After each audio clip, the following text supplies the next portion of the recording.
बुद्ध की शिक्षाएं केवल धर्म नहीं, जीवन का दर्पण है। यहाँ हर कथा में आत्मचिंतन और जागृति की चाबी छुपी है। बुद्ध और अंधा ब्राह्मण ऐसी ही एक मार्मिक कहानी है जो हमें बाहरी अंधकार से ज्यादा भीतर के अज्ञान को पहचानने की प्रेरणा देती है। यह कथा एक वृद्ध ब्राह्मण की है जो आंखों की रोशनी तो खो चुका है, लेकिन बुद्ध के सानिध्य में आत्मज्ञान की नई दृष्टि पाता है। ये कहानी हमें सिखाती है कि सच्चा प्रकाश आंखों से नहीं, विवेक और करुणा से आता है। आइए प्रेरणादायक कहानी की ओर चलते हैं। स्थान श्रावस्ती का चेतवन विहार। समय तथागत बुद्ध का प्रवचन काल।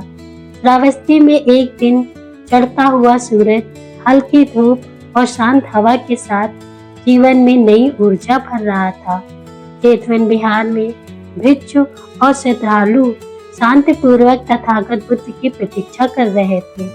आज बुद्ध कोई विशेष प्रवचन देने वाले थे, ऐसा कहा गया था।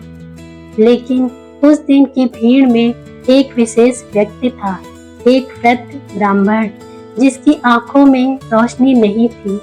वह अंधा था, सफेद दाढ़ी, झुकी पीठ, कांपते हाथों में लकड़ी की एक छड़ी, पर चेहरा ऐसा जिसे देखकर कोई यह न कह सके कि वह जीवन से थका हुआ है। नहीं, उसमें जिज्ञासा थी, बेचैनी थी और एक अनुत्तरित प्रश्न। वह धीरे धीरे लोगों से टकराते हुए बुद्ध के पास पहुंचा और वहां बैठ गया। भिक्षुओं ने उसे कुछ कहने से पहले शांत रहने को कहा, लेकिन बुद्ध ने अपने हाथ से संकेत दिया, उसे आने दो। बुद्ध के सामने बैठकर ब्राह्मण ने अपने थरथराते स्वर में कहा, हे गौतम, मैं जन्म से अंधा नहीं था। एक समय था जब मैं भी दुनिया के रंग देखता था, लोगों को पहचानता था, दिशा जानता था, पर जब से आंखें चली गईं, जीवन अंधेरे में डूब गया। मैं विद्वान था, वेदों का ज्ञाता, यज्ञों का आयोजक, लेकिन अब लोग मेरी बात भी नहीं सुनते। मुझे लगता है भगवान ने मुझसे सब छीन लिया। मुझे बताइए, ये अंधकार क्यों, ये अन्याय क्यों? बुद्ध कुछ क्षणों तक मौन रहे। उनके चेहरे पर करुणा की रेखाएं उभरी। फिर उन्होंने अपने शांत स्वर में उत्तर दिया, ब्राह्मण, तुम्हारी आंखें बंद हैं, ये दुखद है, लेकिन उससे भी बड़ा अंधकार वो है जो भीतर होता है। ब्राह्मण चौंका, भीतर का अंधकार? क्या तुम मेरी आत्मा की बात कर रहे हो? बुद्ध ने धीरे से सिर हिलाया, हाँ, उस अंधकार की जो द्वेष, अभिमान, लोभ और मोह से भरा होता है। क्या तुमने कभी स्वयं से यह पूछा कि तुमने अपनी आंखों का उपयोग किसके लिए किया था? ब्राह्मण ने सोचा। लंबे समय तक वह यज्ञ करता रहा, दान स्वीकार करता रहा और स्वयं को दूसरों से श्रेष्ठ मानता रहा। उसने कभी दूसरों की पीड़ा को नहीं देखा था, केवल अपने कर्मकांड में ही लीन रहा। बुद्ध आगे बोले, बाहर की दृष्टि तो संसार दिखाती है, लेकिन भीतर की दृष्टि विवेक, करुणा और सत्य की ओर ले जाती है। एक अंधा व्यक्ति जो भीतर से देख सकता है, वह उस व्यक्ति से अधिक ज्ञानी है जो आंखें होते हुए भी केवल भोग, अहंकार और द्वेष को देखता है। ब्राह्मण की आंखों से आंसू बहने लगे। उसने कांपते हाथों से अपनी छड़ी नीचे रखी और धीरे से कहा, मैंने कभी भीतर नहीं झांका। मैं दूसरों को अंधकार में मानता रहा और स्वयं को प्रकाशमान, जबकि मैं भीतर से खोखला था।